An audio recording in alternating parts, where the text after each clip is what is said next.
Oui au développement, non aux expulsions forcées. Ceci est un message signé Amnesty International Bénin. Est-il encore besoin de le rappeler? Toute personne, même la plus faible de la société, a bien droit à une sécurité et au respect de sa dignité. Camarades, salut. Salut camarades.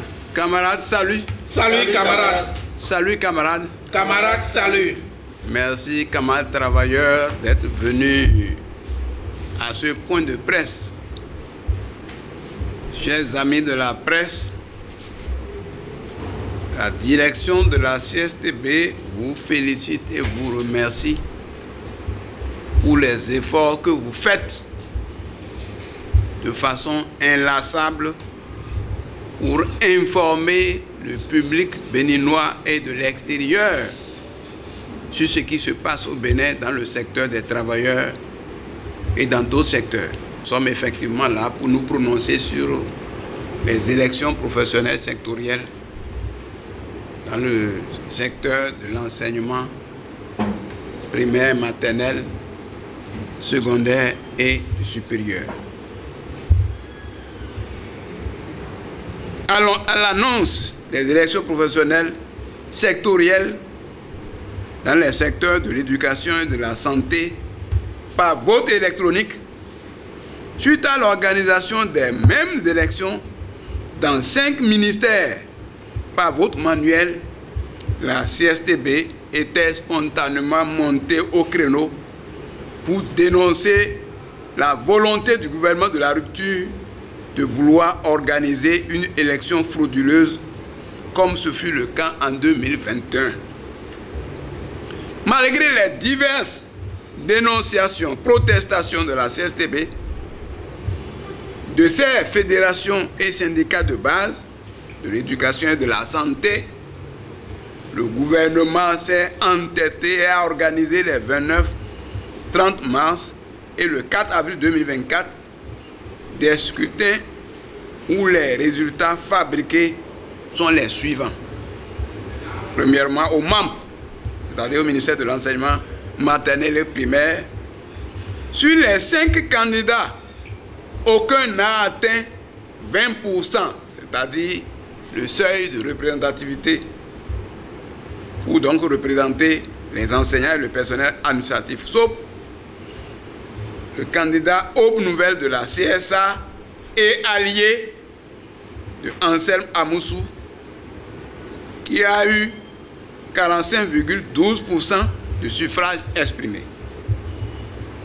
Deuxièmement, au secondaire, seule la COCENTRA, MES, TFP, ministère de l'Enseignement secondaire technique et de la formation professionnelle, de la COSI Bénin, de Noël Chadaré, et l'Aube Nouvelle de la CSA et allié de Anselme Amoussou, qui ont obtenu respectivement 56,18% et pour le premier, bien sûr, et 31,64% pour le second. Le synéclose de la CSTB n'a pas atteint les 20%. Troisièmement, à l'enseignement supérieur, seule l'Aube Nouvelle a eu 71,13% de suffrages exprimés et est représentative. Au total, la FESEN CSTB n'est représentative dans aucun sous-secteur de l'éducation. C'est-à-dire qu'aucun syndicat de la CSTB n'est représentatif ni au primaire, ni au secondaire, ni au supérieur. Ça doit vous surprendre, mais c'est cela la réalité.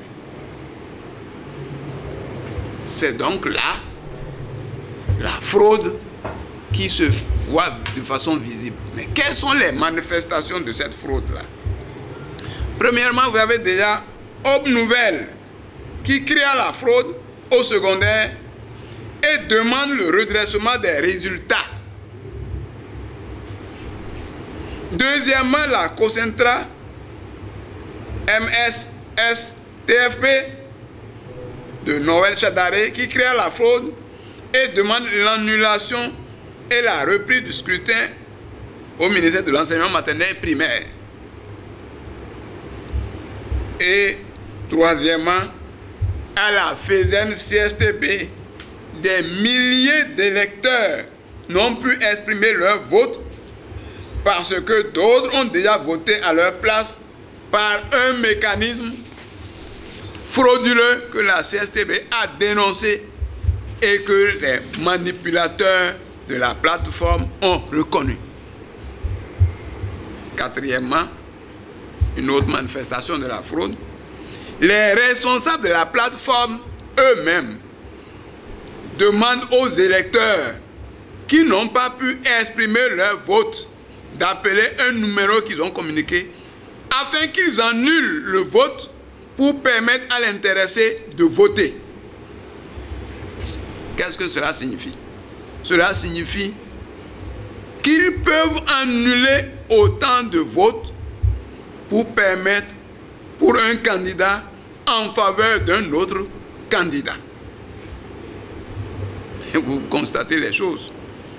Vu tout ce qui précède, chers camarades, chers travailleurs, chers amis de la presse, la CSTB demande au gouvernement d'annuler purement et simplement ces 3 scrutins et les faire remplacer par un vote manuel transparent.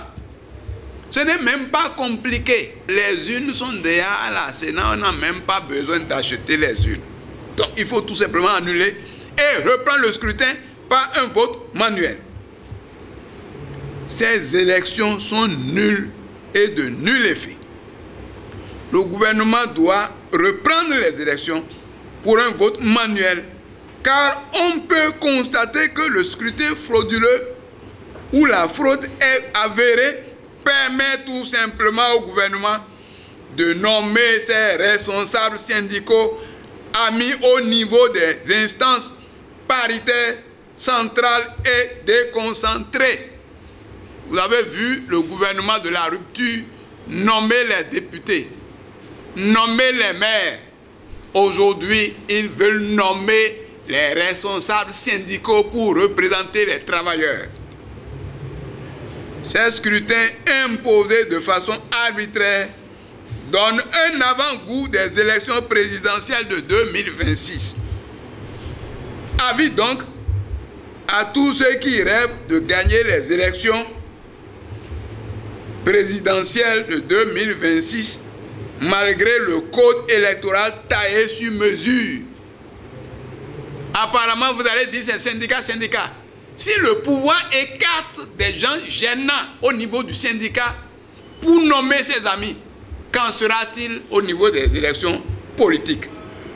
Dans tous les cas, ce simulacre d'élection montre aux travailleurs que s'ils ne s'élèvent pas pour mener des luttes pour la satisfaction de leurs revendications, ils perdront tous leurs droits, comme le carburant qu'on vient de leur arracher. C'est-à-dire aux travailleurs du secteur public. Vous avez suivi.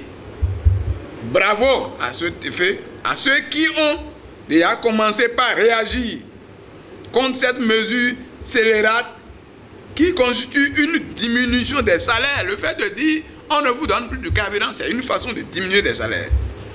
Du courage donc à tous ceux-là qui ont commencé par réagir contre cette mesure scélérate.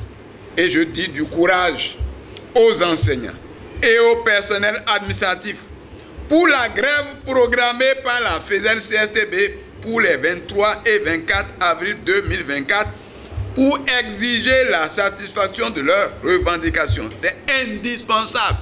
Vous voyez que effectivement nous montrions que la question des élections n'est pas aussi importante que la mobilisation pour la lutte pour la satisfaction de nos revendications. Voilà ce que le gouvernement vient de fabriquer à ce niveau.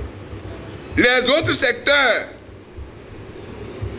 feront certainement mieux de se lever pour lutter pour la satisfaction de leurs revendications. Il faut suivre les pas de la FESEN CSTB. La CSTB invite donc les travailleurs de la santé à se mobiliser pour boycotter le vote électronique qui doit être remplacé par un vote manuel. Si eux-mêmes se laissent aller à ce vote frauduleux qui est clair, vous voyez même un peu partout, vous avez entendu les gens dire, ah, si quelqu'un a mal voté, si quelqu'un n'a pas pu voter, il n'a qu'à appeler un numéro, on va annuler. Donc les gens peuvent même annuler les numéros et permettre à quelqu'un de voter. Et vous avez vu dans les réseaux sociaux, ce qui circule en Europe là-bas, où on montre que le vote électronique n'a jamais été fiable. Donc la CSTB invite les travailleurs de la santé à demander au gouvernement de remplacer le vote électronique par un vote manuel pour qu'il y ait transparence. Donc non aux élections frauduleuses. Nous invitons tous les travailleurs et tous les bénévoles à se lever pour soutenir les travailleurs. Parce que les travailleurs sont liés à la jeunesse, sont liés aux femmes, sont liés à tout le monde. Ils doivent se lever et se mobiliser. Commencer par le succès de la grève des 23 et 24 prochains et poursuivre pour revendiquer. Je félicite les travailleurs du ministère des petites et moyennes entreprises, tourisme et commerce qui se sont levés pour dire non. Ceux qui ont fait ce titre, c'est très bien, pour dire non au fait de leur arracher le carburant. On n'a pas arraché le carburant au ministre, on n'a pas arraché le carburant au préfet, à toutes les hautes autorités qui vivent bien au sommet. Et c'est les pauvres travailleurs qui sont à la base, c'est à eux qu'on arrache le carburant. Donc de toute façon, ils n'ont qu'à poursuivre le combat. La CSTB soutient tous ceux qui se battent pour l'amélioration de leurs conditions de vie et de travail. Une fois encore, je vous félicite d'être venus à ce point de presse. Oui au développement, non aux expulsions forcées. Ceci est un message signé Amnesty International Bénin. Est-il encore besoin de le rappeler? Toute personne, même la plus faible de la société, a bien droit à une sécurité et au respect de sa dignité.